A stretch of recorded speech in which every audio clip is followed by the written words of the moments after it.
Mwasa bwanji madzulano tandira malipoti amvula yamphamvu imene igwa madambira mdziko muno monga ku Nkhotakota ya mlingo wa 91 mm 68 kunchisi pa boma yamphamvu inagwaso mwa Kashumbutu Kalonga bwala ndege la Kamuzu Kulongwe ku Phalombe Fort Lista komanso kuliwonde mwa madena amantifika.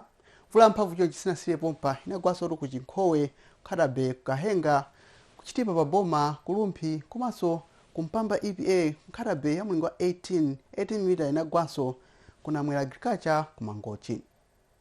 Mvula yamphamvu chonchi itembezeru pira kugwa masiku angapo akudzawa madaso ambiri mdziko muno subwesa yopseza amadzosefukira amene mvula yamphamvu ikubwera chonchoncho ndiyo khawa samalitsa. Tulangizira kulewa koloka madzi amene athawa kwambiri komanso salero yana kusera pa mvula kuopseza kuti angatengedwe ndi madzi othamanga kwambiri. Izi zikha yomwe ifa mdziko muno mwakhazika yabedetsa mvula chidati zedi komanso mphepo zochokera kukongo kuyimisa mvula yamphamvu madambiri mdziko muno.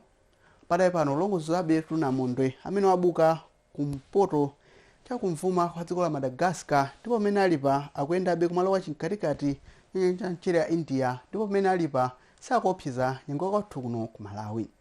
Komabe kwathu kuno ku Malawi mvula yamphamvu ipita usiku uno madambira ikaya kumwera monga kubalaka kuzomba Blantyre kuchikwawa kumwanza komanso faika madambira amphere mwa nyanja monga Nkhotakota kusalima kumangochi Khadabe kulikoma ndinso ena ikaya kumpoto.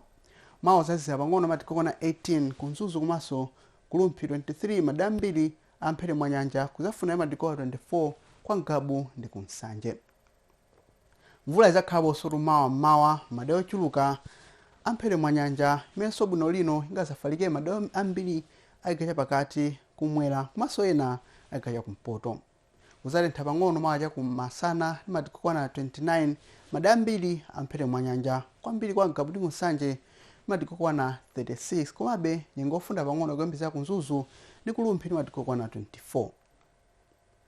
Mvula yamphamvu izakhalapo somaya kumasana madeo chuluka aikacha kumwera monga kumwanza kubalaka falikaso madeo ambiri aikacha pakati monga Unchewu, Kudedza, Kulongwe, Kunchinji, Kunchisi, Kasungu enaso aikacha kumpoto monga Kunzimba, Khadabe, Kukalonga komanso kuchitipa. Mvula yamphamvu chonchi izapitaso mkucha uno la Mulungu madeo ambiri mdziko muno amphere mwa nyanja chigawo chapakati kumpoto ndinso kumwera kwa dziko lino choncho tikulangizira kukhala osamalitsa. Inaso madeo amene uzagwa mvula yamphamvu ndi kunthalire kumene masana ake kuzangofunda pang'ono matikona 20 24 kuna Mtete Kulongwe nthawi yomwenso kumadisi kudowa kuzafunda ndi matikona 22. Padai pano zaingo zomwezi siku abwino.